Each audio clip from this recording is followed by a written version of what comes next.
What's up guys, FM Campbell here, welcome to episode number 17 of the Aston Villa series. Now, first things first, we've had a change in expectations. The board come to us and said, right, do you want to change your goal? We said yes, and they gave us a little bit more money. I can't remember exactly how much it was. We said that we're finishing the Europa League, so we'll get into that and show you where we are with that in a second. First we'll do the schedule. We left you just before the Oldham game. We've played Oldham, we beat Oldham 4-1 in the FA Cup in the third round. Nice comfortable victory. Guidetti with 2 and Grealish with 2. Dieng got the Oldham goal. We then drew 0-0 in the league with Chelsea, so not a goal scored at all at Villa Park. Then City, we lost 1-0. Unfortunately, Premier League. This really did kind of sort of summarise that we probably won't be challenging for top 4 this season. Lost 1-0, yeah, as I said. Steven Jovetic scored after a Sol being sent off in the 17th minute. Obviously, we gave him a little bit of a warning, and yeah, so he accepted it, which was all good, but really kind of cost us that sending off, because 1-0 with 10 men is not too bad, I guess, away at City, but it was on TV as well. Everton, we then beat 2-1. Phil Jones scored his first goal, I believe, for Aston Villa, and then Leighton Baines scored an own goal after scoring a penalty in the 37th minute, so finished 2-1, so 3 points. Another 3 points then against Fulham as we comfortably won 2-0. Memphis Depay scored. I don't know if you've noticed that. Memphis Depay. Yeah, I said it. I'll go into that in a second. Oh, sorry, but so did Icardi as well. Got another penalty, 2-0. Another 3 points. We then lost 1-0. Alexis Sanchez for Arsenal in the FA Cup 4th round. We were supposed to reach the 6th round, but the board weren't too bothered because we did lose to Arsenal. So it's a big team, unfortunately, to go out to. But it does mean we can concentrate elsewhere. We then got a little bit of revenge. We beat Arsenal 2-1 in the league. Delph scoring and Verratti also scored. Alexis Sanchez with the consolation again scoring against us. So 2-1 in the league, nice 3 points. And then we lost to QPR just recently, a couple of days ago unfortunately. We lost 2-1, which is really, really strange. Bellerin and Defoe scored for QPR, and then Luka Jovic got his first goal for Aston Villa. Obviously his deal went through just at the end of the previous episode as we edged into this episode. So now we'll go back into what I was talking about, and I mentioned Mr. Memphis Depay. So let's go to the transfer history. We'll go with outs first. Actually, we'll start with ins. We'll stay with ins. So a lot of players have obviously joined. We went for a couple of them up to Luka Jovic in the previous episode. Guito, obviously Florenzi, Trash, Alberto, Isamabat, Flanagan, Arroyo also all joined, and in the previous episode. This episode we've splashed the money a little bit.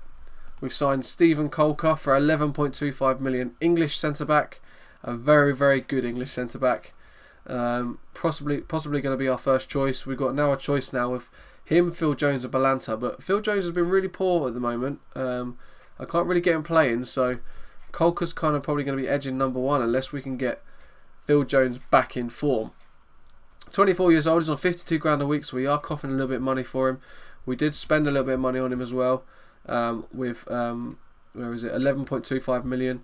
His value's already up to 12.75. I believe this guy could be a really, really good defender. I mean, he's on the network game as well for Jag, and he's a great defender. So yeah, we decided to invest in him, threw a little bit of money at QPR. English, which is the biggest thing for us, and a really, really good centre back as well. Nick Powell, another Englishman, we signed for Man United. I'm going to try and make some money on this guy. He signed for 1.6 million, so very, very cheap. We get this guy out on loan. He's on the development list already. Yeah, we can try and make some money on it, which would be very, very good. He's only on 22 grand a week as well. Then the big one, Memphis Depay. Look at him. He is absolutely unreal. One of the best wingers on the game, potentially. 6.5 million he went on the transfer list for. Unbelievable. Absolutely unreal from PSV. 6.5 million. You do not get luck as good as that. I've mentioned, and people have said in the previous episodes and stuff, I should check out Memphis Depay, but he's always been like 25 million, 30 million. Next minute, he's on the transfer list. He's abysmal. I was obviously keeping tabs on him all the time. Abysmal mentality at the time, morale, sorry. And he was on the transfer list, and he was asked to go to other clubs. No, Tottenham come in for him, but they didn't bid. They were interested, and I was absolutely praying that they didn't coming for him, and we signed Memphis Depay. This is absolutely ridiculous. 6.5 million they put him on the transfer list for. His value, I think, was 4 million, which is also weird. It fell into my hands. Oh man, but he's on 90 grand a week though. That's kind of, so I did that just in case Liverpool came in. I think I could have got him for about 70, 75, but Tottenham wanted him, so I wanted to scare him off and make sure that he come to us because he's going to be unbelievable. Him and Verratti, he's miles above my other left wingers. Look at him, absolutely unbelievable. Sorry, you can probably hear my hay fever. Oh, I'm so happy with this signing. And he's already scored his first goal for the club on his debut, so yeah, that was good news. We've also signed Angelo Henriquez on loan from Man United. He's our third choice striker, and I really like him.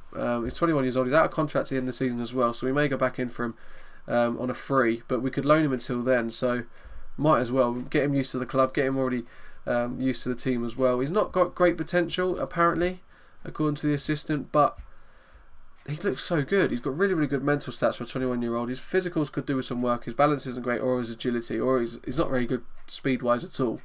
Finishing a 15, his composure was 13. That could do with the work. Other than that, he's unreal. Really, really cheap. We are paying. He's on 15 grand a week at United. We're paying 50%. No monthly fee. Really, really good for a third choice striker. So I was chuffed to bits for that. What else have we got? Where do we leave you? So, Yakuba Silla finally left on loan. For a fee. 500k went to Bolton. Quite close to Lloyd Isgrave, joined in Bolton on loan as well. Mosquito went to Chapecoense on loan. I can't pronounce that. Ismail Gonçalves went to Brentford on loan. Matt Lowton went to our rivals West Brom. Fair enough. £3 million we managed to sell him for. And this is the reason we bought in Colker. Ezequiel Munoz we sold for £13 million. He was our fourth choice centre back probably. It's now Corey who's our fourth choice. And yeah, unreal. We signed him for, how much did we sign him for? It's like 4.1 million. Sold him for 13. So a really, really good turnaround in what? Probably 6 months? Less than 6 months? Unbelievable. With obviously Depay, the man, coming in. Rotari went out on loan to Sunderland. Freddie Arnie, we signed on a free. He's gone to Erga Tallis on loan. Luka Jovic has gone on loan to Guimarães. And he's also got a loan fee of 10k as well. Jonathan Isamabert's gone to Southend on loan. And John Guidetti, we also decided to stick with two strikers. John Guidetti has gone on loan. Gone to PSV for £4 million. So it wasn't involved in the same deal. 6.5 and 4 million. He's just gone to PSV for £4 million. Simple as that. So this is how it leaves the squad. We still only have two strikers, but Munir can play there, which is vital. Just we've got obviously the same goalkeepers. Flanagan's now back up at right back to Corchia. Centre backs, we've probably got a choice of I'd say Colker and Balanta as first choice, then Phil Jones and Akore second, unless the form changes. Defensive midfield, we still have Lucas Romero and Stark as backup. Left back is still the same with Silva and Henrique as backup. Then we have Gaston Gil Romero or Florenzi or Delph at centre midfield on the left. We're trying to sell Cleverly, but we can't get rid of him at the moment. On the right hand side of centre midfield, Verratti obviously, then Sol as backup. Our wings haven't changed other than Depay. We've got Depay coming down on the left. We've got Ibe on the right. Then we've got it'll probably be Munir as backup on the left and Grealish as backup on the right. Luis Alberto's come into that central attacking midfield role, although we're trying to loan him out at the moment. Then we have Enriquez and Icardi up top. Icardi is our number one choice. So, let's go into this. Sorry about my hay fever. FA Cup draw obviously is Arsenal and we lost, which is a shame. BOSMANS. It's Bosman time. We've been going for a lot of Bosmans. And if we just go to the transfers. I think if we go to the home actually. So, we'll go through the Bosmans quickly. And where is he? Right, so there's one at the bottom. Okay, so Notvit we've got on loan. We're signing on a free at the end of the season. He looks like a really good player. I reckon his value will be really high as well. So we'll probably loan him out and then sell him in the future. Lucas Spendelhofer, this guy looks actually really good. Centre back, joining on a free as well from Inter Milan. Really good. Who else we got? Amino Salifu. I've signed him on previous FMs, especially FM 13. So yeah, he's now at Fiorentina at the moment. Where is he? Yeah, so he was at Modena on loan for 2 seasons. So Salifu, yeah, he's joining on a free. So yeah, not a bad player. I'm trying to make some money on him. Will Hughes is joining at the end of the season. I made a big transfer bid. Will Hughes, and he joins Aston Villa at the end of the season. I think we just missed out on deadline day. So Will Hughes now signs at the end of the season. And he will replace Sol when Sol leaves and goes back to Atletico, who unfortunately would not listen to us and will not speak to us about a deal. English quota as well will be extended with Will Hughes joining. So yeah, joins at the end of the season for a fee of £10 million. So a little bit of money, but he's a great player. Facundo Cardozo, signed this guy on plenty of saves from Velez. He joins on a free as well, centre back. Great potential, great future for him. Then we have Kuma Babacar. He signs on a free at the end of the season. Currently listed for loan at Fiorentina. So he's got 2 Fiorentina players joining on a freeze. This guy could be really good as well in the future. Then we've got Lucas Cano. I'll go into the one above him in a second. Lucas Cano. This guy's actually got really good potential. He'll probably be my 3rd choice when he signs and when he joins. He's really good. He's got great ratings. Got a really good report. Really good pros. Not many cons. Doesn't enjoy big matches. Probably is the only one. And the fact that he's going to cost me 240k from his agent. But look who's joining at the end of the season. Now, I actually signed him thinking, brilliant, yeah, confirm Lacazette, cool, he's joining. Where's Lacazette? I didn't clock. He's actually on loan at Castilla. That's how it works out. He's a Real Madrid player on loan at Castilla. So, it wouldn't let me sign him. He joins at the end of the season now. So, I'd like to retrain him on the right and have him on the right, Depay on the left and Icardi up top. So, that would be the front three. Imagine this. Depay here, Lacazette here, and Icardi here. Unreal lineup, unreal front three. We'll get bags of goals with them 3. So, but obviously both is inside forwards. So Lacazette, what a signing that will be when he joins. A bit of a hefty fee, but look at him, absolutely unreal. He's going to be such a good player. But yeah, he joins at the end of the season. So we've got a little bit of time to wait. It's actually the 1st of 7th, 2016. So it's the first day of the window that when it opens.